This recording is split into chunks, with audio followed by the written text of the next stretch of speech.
Saudara yang terkasih, saya mau mengawali dengan mengucapkan terima kasih atas dukungan doanya bagi pelayanan kami ke Sumba hari Senin sampai Kamis yang lalu, Sumba Barat Daya. Kami beberapa pendeta hamba Tuhan dari Surabaya ada, dari Jakarta ada, dari Samarinda ada, bekerja sama dengan Wahana Visi Indonesia diundang oleh WVI ini untuk tinggal dan berpelayanan di daerah-daerah, di dusun-dusun, masuk dalam hutan, bukan di tempat-tempat yang kota ya Bapak Ibu ya, tapi di tempat-tempat penduduk yang sulit air, yang sulit semua akses kehidupan dan tinggal di tengah-tengah mereka. Kita pernah mengadakan puasa Prapaskah tahun 2023 dan kita persembahkan lewat WVI untuk membangun penampungan air hujan di sana. Bulan Februari sampai April 2023 kita berpuasa, kita serahkan kepada WVI, November sudah dibangun. Dan saya melihat kemarin langsung bagaimana tempat penampungan air hujan itu dipakai di sana. Saya tinggal di rumah salah satu penduduk dusun Bapak Ibu, tidak boleh menyebutkan namanya. Dan di sana mereka menampung air hujan dengan cara membuat saluran dari atap loteng itu dan masuk ke dalam penampungan air hujan itu. Cuma di sana yang namanya hujan ya jarang ya, karena itu hari-hari di dusun yang saya tinggal itu mereka harus beli dengan tangki air, satu tangki 150. Dusun yang kami tempati masih tinggal agak di bawah bukit, 150.000 satu tangki. Untuk keluarga biasa bisa bertahan 1 bulan, tapi kalau punya anak banyak atau ternak banyak ya 1 minggu bisa bertahan air itu. Untuk dusun yang lebih tinggi itu makin sulit jalan, makin tinggi air tangki, mobil tangki harus naik, itu sampai 800.000 lebih satu tangki biayanya. Kami tinggal di sana takut sekali pakai air. Kami tidak berani mandi karena tahu mandinya orang Surabaya cepar cepur ya. Takut sekali. Teman pelayan dari Jakarta malah betul-betul tidak mandi 2 hari full begitu, saya nggak kuat ya. Sedikit-sedikit airnya diusahakan tapi mandi. Nah saya tinggal, kami dipencar di beberapa rumah, yang saya tinggal ini sebuah keluarga, ada nenek, ada 2 anak laki-laki, salah satunya sudah berkeluarga dan punya anak-anak. Yang saya takjub, saya bilang, loh Nek ini kan penampungan air hujannya pahnya baru ada. Dulu bagaimana di sini? Dia harus turun ke sumber air, turun ke bawah bukit. Kami saja dari sumber air itu naik ke atas rumah itu dengan jalan lambat dan jalan rusak itu 15-20 menit baru sampai. Bayangkan nenek itu masa mudanya, suaminya sudah tidak ada, harus besarkan anak, jalan kaki dengan taruh air di atas kepalanya bolak-balik. Nenek bagaimana badannya? Sehat? Sehat semua, cuma kaki saja yang mulai bengkak-bengkak, dan itu juga baru-baru, umurnya sudah 80 tahun ke atas. Saya bilang, waduh, saya di sini baru datang dan coba tinggal dan hidup seperti mereka, sudah tidak tahan. Bagaimana dia dalam masa muda, sebagai single mother dengan semua tugas, kemana-mana harus jalan kaki, kemana-mana harus ambil air. Masak itu Bapak Ibu, saya coba bantu masak nasi ya. Gaya kita di Pulau Jawa atau di Sumatera masak. Saya mau buang air cuciannya, diteriakin, jangan dibuang, jangan dibuang, jangan dibuang. Loh kaget saya, kenapa? Masih bisa cuci yang lain nanti, ditampung dulu. Wah, saya pikir, wah kita kemarin bangga sekali sudah bisa kasih persembahan ya, tapi ya ternyata belum seberapa dibanding penderitaan besar yang mereka alami di sana. Mereka bilang, mau apa ibu? Kami mama pendeta, mau apa mama pendeta? Kami mau nanam tidak ada air. Mau beternak tidak ada yang kasih minum air untuk hewan ternak. gitu ya. Mau usaha apa kami di sini? Ya mereka beli sesuatu, jual lagi, beli sesuatu, jual lagi. Kalau mau ada ladang atau sawah, mereka harus turun ke bawah dan bergantian pakai air dengan tanah-tanah yang lain. Dan itu tunggunya lama sekali. Sepertinya mereka bukan hanya butuh dana persembahan, Bapak Ibu. Kita perlu besarkan anak-anak kita jadi orang-orang hebat dan pintar untuk bikin teknologi baru di sana. Sudah dibuat sumur bor, tidak ketemu airnya. Ya, ada sumur bor yang berhasil, ada yang tidak. Sudah habis banyak dana, ratusan meter digali nggak ada air. Beberapa teman gereja-gereja kita yang berkumpul bersama WPI sudah coba support pengadaan-pengadaan, tapi ya ternyata tidak mudah. Kalau kita cuma baca, kita lihat YouTube videonya ya, oke. Tapi tinggal di sana beda ceritanya Bapak Ibu. Bapak Ibu mau pipis saja harus mikir. Ya, mau disiram nggak nih? Ya. Mau sikat gigi, waduh, tahan-tahan. Mau minum saja, dikasih air 1 gelas, cukup-cukupkan, ya. Sekali makan jangan tambah-tambah air. Kalau kita nggak mikir ya Bapak Ibu nambah-nambah air itu. Air minum malah di botol itu dibuang-buang kalau kita di sini ya. Ada berapa kali acara gereja ada botol air, sisanya setengah-setengah masih dibuang. Di sana itu kami bawa memang beberapa botol-botol air, masih ada sisa-sisa sedikit. Dikumpulkan, disatukan. Betapa sulitnya kehidupan di sana. Tapi Bapak Ibu yang menarik adalah ketika kami tinggal, mereka mengupayakan bagaimana cara supaya kami tidak merasakan itu. Itu saja sudah dikurangi ya, sudah diusahakan supaya tidak terasa kurangnya air itu. Tapi yang namanya kami ya, datang dengan kesombongan mau melayani, mau mengajak mereka bersyukur. Sampai di sana kami yang jadi tidak bisa bersyukur. Kami yang sulit bersyukur Bapak Ibu. Itulah kehidupan yang ternyata dekat dengan kita, tidak jauh-jauh. Dan selama ini gereja tidak tahu mungkin, atau gereja cuma kasih persembahan dan selesai begitu. Kita bersyukur ada lembaga-lembaga yang setiap hari ada di sana mendampingi, bukan hanya kasih benda barang teknologi, tapi mengubah mindset, memberdayakan dan menolong orang-orang di sana secara mental dan secara iman juga. Kami bersyukur, kenapa Bapak Ibu? Air memang masalah di sana. Tapi kalau hari ini temanya tetap bertahan, kami yang tidak tahan, mereka justru yang bertahan. Kami yang tidak sanggup untuk tinggal di sana 1 malam, mereka bisa bertahun-tahun bahkan beranak cucu di sana. Mereka tidak menyerah, air memang sulit Mama Pendeta katanya, tapi kami cari bagaimana cara. Ada arisan, ada satu dusun yang buat arisan. Siapa yang punya uang kita buat arisan. Kalau ada anak yang mau sekolah, ayo kita bantu dia. Arisannya bukan berdasarkan cabut lot itu ya, tapi berdasarkan siapa yang butuh. Siapa yang butuh tempat tampung air, ayo kita bantu dia. Siapa yang butuh pengobatan, ayo kita bantu dia. Di tengah ketidakadaan mereka, mereka bisa kasih air, mereka kasih tolong orang yang lain, tidak memikirkan diri sendiri, bahkan menampung kami beban baru, penghabis air baru di rumah mereka. Itu seperti kami dikasih emas air itu ya.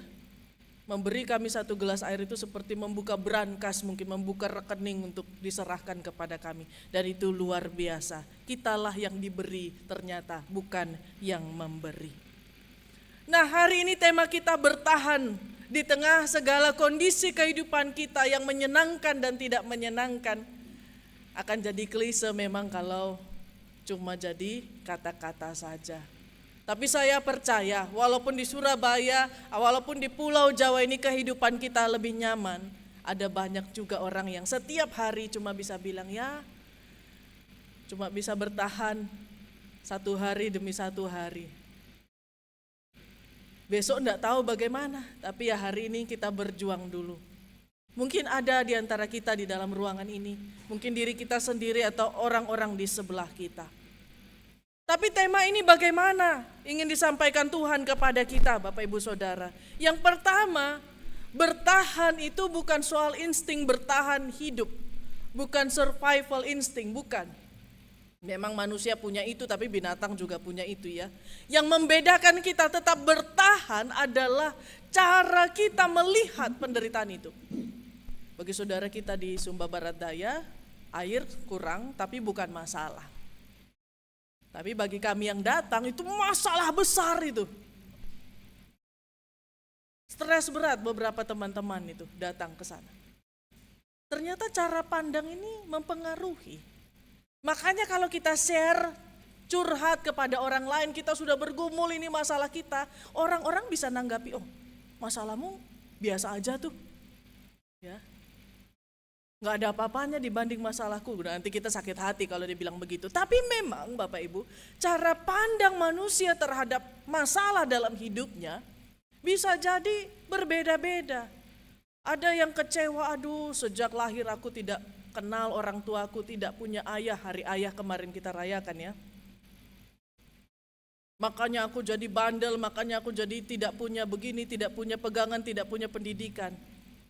Makanya aku tidak berhasil, makanya aku tidak bisa sesukses teman-teman yang punya ayah. Tapi bisa jadi ada orang lain yang punya ayah dan menganggap oke, ini sesuatu yang harus diterima dan dia nggak menyalahkan itu dan kemudian bisa tetap bangkit dan berjuang bahkan sama berhasilnya dengan yang lain. Tapi kita tidak bisa menghakimi, wah ini terlalu baper, terlalu sensitif, terlalu lemah. Karena memang setiap orang punya cara pandangnya. Ya. Bagaimana dia melihat penderitaan itu. Ada yang kuat, ada yang bisa tahan, ada yang tidak bisa tahan. Ada yang memang sengaja cari pembenaran, seperti tadi dalam Tesalonika memang malas aja, makanya dia ditegur oleh Paulus. Tapi ada juga yang sudah berjuang tapi memang gak bisa. Bahwa ketiadaan seorang ayah di dalam keluarga itu dampaknya fatal memang. Kalau mamanya bisa membackup ya oke. Tapi kalau tidak, kami bertemu dengan para perempuan-perempuan tangguh yang suaminya harus merantau cari uang.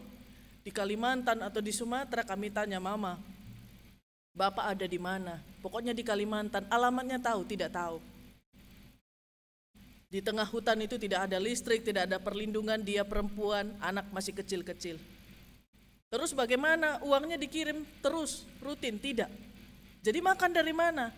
Ya harus urus anak, harus juga urus ladang, harus juga cari semuanya. Sendirian. Kalau kita dibawa ke sana, saudara mungkin gak akan sanggup, gak mau jadi menantu orang sana dalam kondisi begitu ya. Tapi bagi dia tidak. Ini memang kondisinya. Ini memang keadaan yang normal di sana yang semua orang mengalaminya. Sepanjang yang dia kenal. Dan cara pandang itu menentukan bagaimana akhirnya dia menghadapi, merespon tantangan yang ada. Makanya kadang-kadang kita yang terlalu dimanjakan dengan kemudahan, kenyamanan hidup, akhirnya gak bisa apa-apa. Justru mereka yang tidak punya apa-apa justru bisa menang atas segala kondisi kehidupannya. Makanya para orang tua sekarang yang katanya mau membayar dosa kakek neneknya yang sering meninggalkan, yang sering pelit dengan dirinya, sekarang mau mengenakkan anak cucunya, mau menyamankan semua anak cucunya, hati-hati juga. Kalau semua diberi karena kita dulu gak dapat, anak-anak kita akan jadi lemah, bukannya jadi menikmati hidup. Jadi gak bisa apa-apa, bukannya jadi bisa tangguh menghadapi kehidupannya. Kenapa? Karena cara pandang melihat penderitaan, melihat tantangan itu soal apakah kita sudah rela dan siap. Orang di sana lebih rela dan lebih siap. Kami yang datang dengan hati mau melayani malah kelihatan sekali kami gak rela, kami gak siap. Padahal sudah dikasih tahu nanti tempatnya di sana begini loh, kami ada briefing lewat Zoom beberapa minggu sebelum. Tapi gak siap. Dan itulah yang dikatakan Tuhan dari jauh hari. Tuhan Yesus sudah berkata bahwa hidup kita ini, dunia ini nanti akan ada kehancuran, akan ada penderitaan, akan ada begitu banyak malapetaka. tapi juga akan ada sorak-sorai, akan ada syukur, akan ada sukacita. Tuhan sudah kasih tahu dari awal. Cuma ya memang persoalannya manusia itu tidak bisa utuh menerimanya. Ayub sampai bilang kepada istrinya, apakah kita hanya mau terima yang baik dari Allah dan tidak mau terima yang buruk? Manusia itu hanya mau waktu senang-senangnya, waktu enak-enaknya, tidak mau waktu yang sulitnya, yang sukarnya. Kita sudah ngalami air berlimpah, ke tempat air yang kurang cuma berapa hari kita bisa teriak sama Tuhan, protes sama Tuhan. Kenapa kita nggak bisa menyeimbangkan syukur waktu ada, syukur juga waktu tidak ada? Kenapa pikiran manusia bisa begitu, Bapak Ibu Saudara? Kenapa waktu Tuhan berkati, kadang-kadang kita biasa-biasa aja, tapi waktu Tuhan bukan menahan ya, tapi mengizinkan kita mengalami kekurangan kesulitan, kita kayak tidak terima. Saya tidak deserve, saya tidak pantas, saya tidak layak dibeginikan oleh Tuhan. Makanya Tuhan Yesus di hadapan para murid, Bapak Ibu, Tuhan Yesus bilang dengan cara yang lebih ekstrim. Kamu lihat bait Allah yang dibangun Herodes itu. Herodes membangun bait Allah itu dari jauh, bait Allah itu sudah kelihatan bling-blingnya, Bapak Ibu, saking begitu mewahnya, begitu megahnya.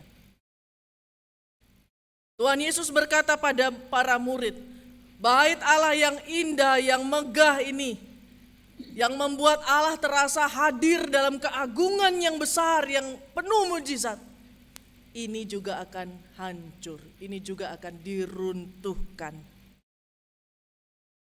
Dan akan ada banyak lagi sebelum itu, hal-hal yang mengerikan terjadi.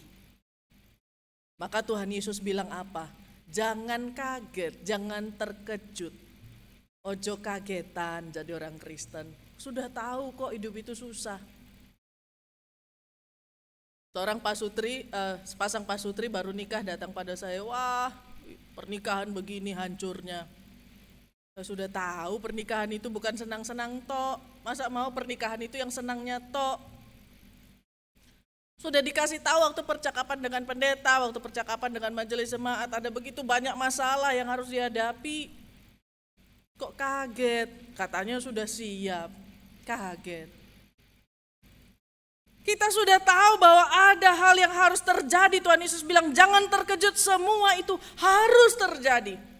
Maka Tuhan Yesus bilang siapkan diri, bukan untuk bagaimana mengantisipasi, mengatur kata-kata, menyiapkan kata-kata pembelaan diri untuk melindungi diri. Bukan. Tapi Tuhan Yesus bilang jangan fokus untuk mengantisipasi, tapi pakai kesempatan itu untukmu bisa bersaksi, memberitakan kabar baik, memberitakan keselamatan. Kondisi sedang mencekam ini Bapak Ibu Saudara. Kondisi sedang ngeri. Kita ini mungkin kalau sudah tenggelam udah tinggal kepala di atas. Tapi Tuhan minta di titik itu kabarkan Injil. Mau ngomong apa coba? Bisakah kita pakai kesempatan itu di nafas terakhir daripada teriak tolong, tolong, kita bisa nyanyi puji Tuhan di situ? Bisakah mengatakan Tuhan itu baik? Saudara yang terkasih, kita harus menyiapkan diri. Dan inilah pekerjaan kita gereja, harus tolong saling menyiapkan diri. Kenapa? Karena zaman kita sekarang berubah, beda. Orang sekarang punya masalah, dihadapi sendiri, dikerjakan sendiri, gak kuat-kuat sendiri lalu bunuh diri. Atau minimal ke narkoba, mabuk-mabukan, cerai, minggat, karena tidak tahan. Kita perlu menyiapkan diri dari jauh karena kita tahu ada tantangan yang dari kuasa kegelapan, dari kuasa si jahat, untuk kita harus mengambil keputusan itu. Tapi kita harus siapkan diri saudara. Kita harus berlatih. Saudara-saudara kita yang ada di Sumba itu karena sudah terbiasa berlatih untuk hidup dalam tekanan dan kekurangan, mereka semangatnya tetap menyala. Kami yang belum pernah mengalami itu, langsung lowbat, langsung padam, muka langsung cemberut terus. Beda dengan mereka yang sudah ada di sana. Kita perlu berlatih supaya ketika betul-betul tantangan akhir zaman itu hadir di atas kepala kita, kita bisa tersenyum dan mengatakan puji Tuhan.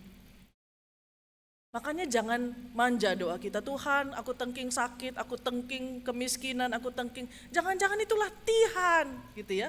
Belum tentu kita menolak semua yang jahat itu, yang buruk itu. Bukan sesuatu yang niat jahat dari Tuhan. Saudara yang terkasih, siapkan diri kita kata Tuhan. Supaya ketika bait Allah ini hancur, kita yang jadi bait Allah baru. Kita yang bisa menjadi tempat orang berjumpa dengan Allah. Dan mendengarkan, merasakan pelukan kasih Tuhan, menerima rahmat keselamatan. Walaupun kita sendiri sedang hancur. Di salah satu dusun yang lain Bapak Ibu di tengah hutan, desa itu, dusun itu tidak dapat fasilitas desa karena itu sebenarnya kawasan hutan lindung. Maka tidak boleh dibangun jalan, tidak boleh ada listrik, tidak boleh ada apa-apa. Dana desa nggak dapat. Ada satu anak, sudah SMP, badannya kayak anak kelas 3 SD Bapak Ibu. Laki-laki satu-satunya di keluarganya, bapaknya ndak ada. Kurus sekali. Mamanya berjuang karena di sana banyak anak yang kurang gizi. Mamanya dalam kesederhanaan membuat kebun gizi dan membagi-bagikan tanaman itu untuk dimakan bersama. Itulah dalam kesusahan masih mikir ya orang lain. Saya mendekat dan berbisik kepada anak itu ketika rekan-rekan lain sedang berdiskusi dengan orang tuanya, dengan mamanya. Saya dekati anak itu dan bertanya, "Dek, cita-citamu apa? Ada cita-cita tidak?" Dia langsung gak berani lihat. Hati saya jatuh di situ Bapak Ibu. Ya, ketika ada anak bangsa ini yang saking susahnya hidupnya, tidak berani punya cita-cita. Takut saya tanya lagi, dia lari pergi sama temennya. Kita ajak doa pun gak mau datang lagi. Mau cita-cita apa dalam kondisi begitu? Nanti terlalu tinggi cita-citanya, kebanting, sakit lebih parah. Apa yang kita bisa lakukan sebagai orang Kristen? Saya di momen itu saya merasa gagal. Saya bisa khotbah di atas mimbar ini dan mimbar yang lain memberi pengharapan. Tapi kalau langkah saya terhenti, saya berpikir apa saya kejar dia, saya kasih semangat dia. Kaki saya beku Bapak Ibu. Hati saya sudah lepas sepertinya. Bagaimana kita bisa mengabarkan kebaikan Tuhan dalam kondisi yang seperti itu? Padahal ini firman Tuhan sendiri. Ketika dunia ini sedang hancur, jadikan kesempatan itu untuk bersaksi. Mulut saya seperti dijahit, gak bisa ngomong. Air mata sudah ditahan-tahan, tidak boleh kelihatan sedih. Karena mereka memang tidak melas, tidak menyatakan kesedihan, tidak. Tapi mereka tidak berani untuk berharap. Bapak Ibu Saudara yang terkasih, ada banyak orang yang butuh kasih Tuhan, berita tentang Tuhan. Tapi kalau kita hanya lihat masalah hidup kita saja, persoalan hidup kita saja, kita akan luput melihat ada begitu banyak orang-orang yang perlu kita tarik bersama, kita angkat bersama dalam hidup ini. Kalau kita lihat masalah kita tuh ya hidup kita yang paling susah sedunia. Tapi coba kita melangkah pergi ke tempat lain. Ada begitu banyak orang-orang yang rindu dengar bahwa Tuhan itu baik. Mereka lapar dan haus bukan hanya fisik, tapi batin mereka, iman mereka. kami datang, berhenti di desa-desa itu, setiap datang, beberapa datang minta didoakan, minta didoakan, minta didoakan.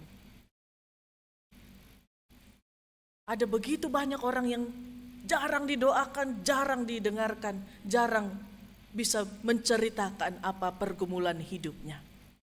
Kita bisa bertahan kalau cara pandang kita melihat diri kita dan orang lain sudah lebih siap dan rela dengan penderitaan, sanggup. Sehingga kita tidak akan menjadi menye-menye lagi, cengeng dengan pergumulan kita. Oh, saya tahu saudara, pergumulan saudara berat. Pergumulan saudara dan saya di Jawa ini sangat berat. Tapi kalau kita bilang abot hidupku, yang gak gerak-gerak kita untuk orang lain. Yang kedua, kita bisa bertahan kalau hidup kita ini betul-betul dibangun dari batu-batu penjuru Kristus, batu-batu yang kekal. Apakah rumah hidupmu, rumah dirimu berasal dari batu-batu yang indah, megah, bling-bling, mewah, tapi fana dan akan binasa? Atau dari sesuatu yang kekal? Tuhan Yesus bilang bahkan bait Allah yang dipuja sebagai simbol kehadiran Allah pun akan hancur. Mengapa kita masih hanya bekerja untuk yang fana? Mengapa kita masih pertahankan batu-batu yang tampak megah dan mewah dalam hidup kita itu, lalu lupa untuk juga perlu ada batu-batu Kristus, batu penjuru yang mungkin dibuang orang yang tampaknya jelek, yang tukang aja gak mau, yang dibuang oleh tukang-tukang bangunan, tapi itu jadi batu keselamatan, gunung batu yang gak akan bisa dihancurkan oleh apapun dalam hidup ini. Saudara yang terkasih, bertahan itu bukan pasif, tapi aktif. Orang Kristen nerimonya beda. Bukan hanya menyerah pada keadaan, ya sudah begini mau bagaimana lagi, bukan begitu.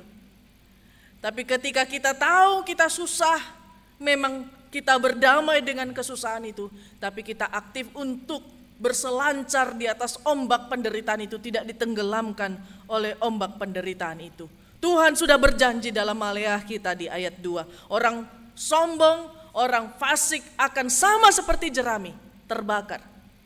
Tapi orang yang takut akan Tuhan, baginya, kita baca ya Bapak Ibu, Maleakhi 4 ayat 2, saya bacakan dalam terjemahan yang lain.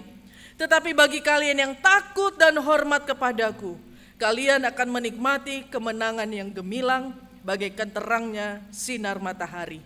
Kalian akan disembuhkan dari segala luka dan sakit yang pernah kalian alami. Sayap-sayap yang dipulihkan. Maka saat itu kalian akan bebas seperti anak sapi melompat-lompat keluar dari kandangnya. Maka di 2 Tesalonika 3 ayat 5, satu ayat di atas yang bacaan kita. 2 Tesalonika 3 ayat 5, Paulus mencatat, kiranya Tuhan menunjukkan hatimu kepada kasih Allah dan kepada ketabahan Kristus. Seperti moto pemadam kebakaran. Bapak Ibu tahu apa? Moto pemadam kebakaran? Pantang pulang sebelum padam. Sebesar apapun api yang ngeri di depan saudara, sesedikit air apapun yang saudara punya untuk memadamkan api, pantang pulang, pantang berhenti sebelum padam. Berjuang terus saudara, api itu akan padam. Karena bukan saudara sendiri yang sedang berjuang, tapi ada Tuhan yang terus bekerja lebih keras daripada kita yang sedang memadamkan api itu. Tetaplah bertahan. Yo opo carane, boyo opo carane, maju terus, pantang mundur, pantang menyerah. Bukan nekat, tetapi karena kita percaya di dalam Tuhan tidak ada yang mustahil. Masalah yang besar hari ini tidak ada secercah jalan keluar yang kita lihat, tapi di mata Tuhan ada kemenangan yang sudah pasti, ada pemulihan, ada kesembuhan, ada kekuatan. Tuhan selalu ada menolong kita. Amin.